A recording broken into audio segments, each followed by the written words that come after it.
үйдө мен ойлойм кээ бирөөлөргө биринчи жолу ушундай той болушу мүмкүн. Бирок мен жеке оюмча аябай жакты мага. Себеби жалаң жаштар аксакалдардын баталарын үйдөн алды, Кудайга шүгүр. Баардык аксакалдар, аталарыбыз, чоң аталар, чоң апалар үйлөрүнүн баталарын беришти. Бул жерде эми жалаң жаштар өздөрүнүн батага ой тилектери менен келип отурган чагы. Анан бул жерде эч кандай бир ашыкча нерсе жок. Шариятка ылайык өтө сонун той деп ойлойм. Силерге да жагат атабы жигиттер? Ооба. Негизи тойлордун эң негизги той деген түшүнүктү айта кете турган болсок, жана эле тамадабыз суроо бербедиби? Пайгамбарыбыздын алдында кандай тойлор болгон, кандай тойлошкон деп, пайгамбарыбыздын негизи сүннөт тою кандай болгон десе, негизи той деген бул эмне биздеги жана лимузин, илейген кортеждер, илейген хан сарайда той өткөрүү эмес максат. Максат эмне? Максат ошол эки жаштын негизги нерсеси, жана биз эң чоң тойдо отурдук, чогуу биргеликте. Ал никех деген той. Ошол эки жаштын нике кыйылуусу мына ошол той болот.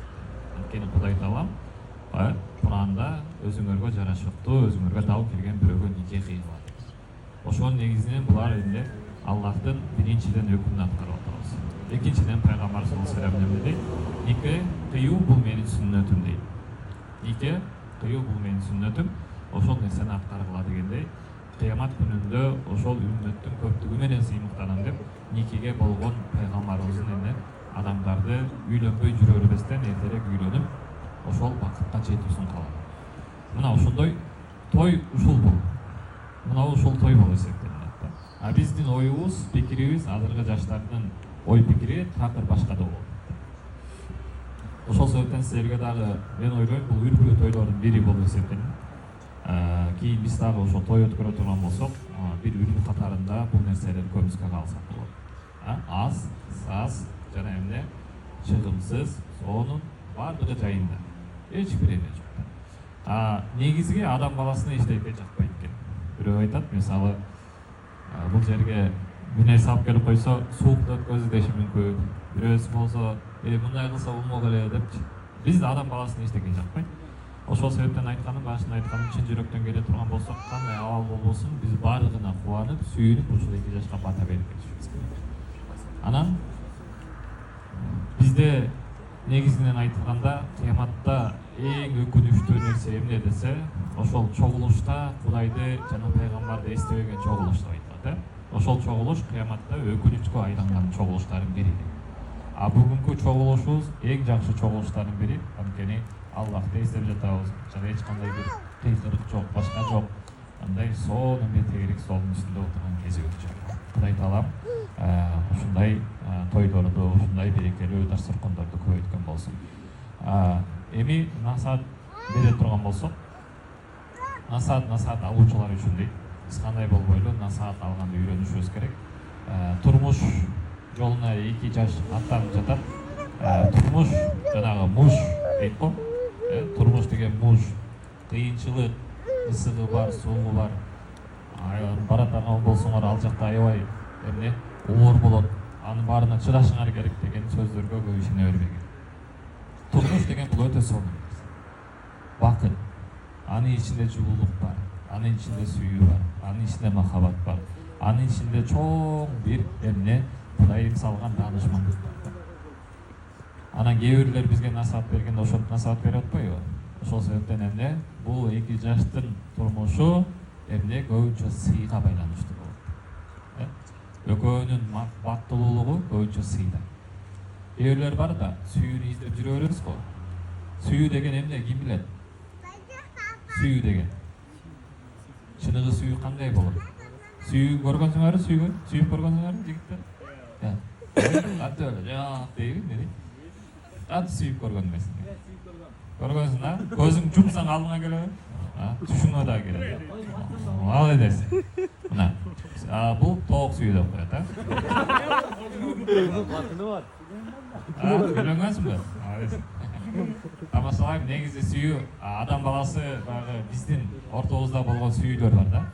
Бул атанын баласына, баланын атасына, мындай айтканда үй бүлөдөгү аялдын күйөөсүнө, күйөөнүн аялдын күйөөсүнө жана күйөөнүн аялына болгон сүйүүлөр бар. Бирок чыныгы сүйүү бар да бул ошодо. Татыктуу сүйүү бар.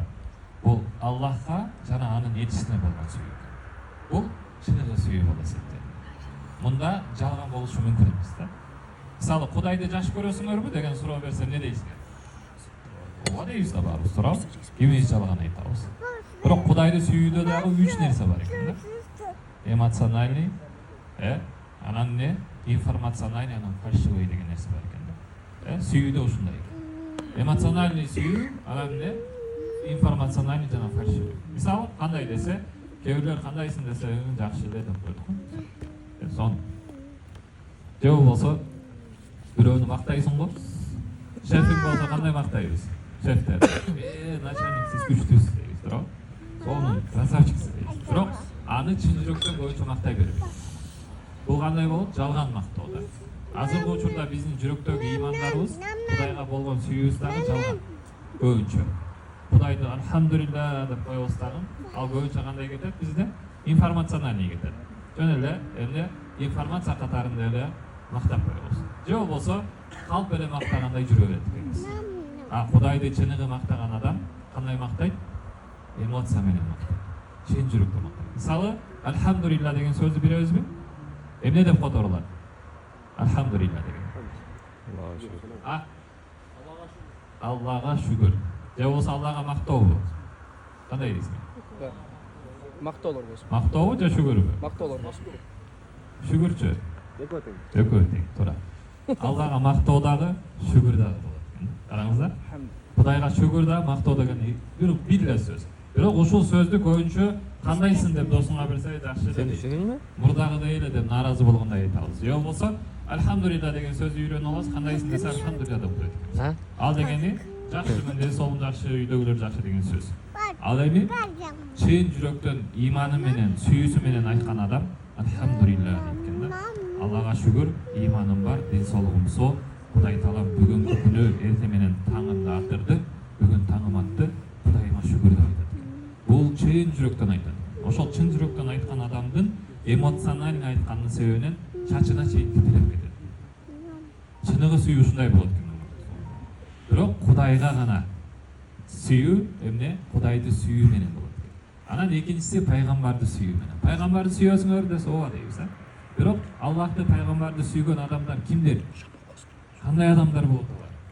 Десе, жөн эле барып суроо бере турган болсак, мына бул жерде карындаштарыбыз жолу салынган, бул жерде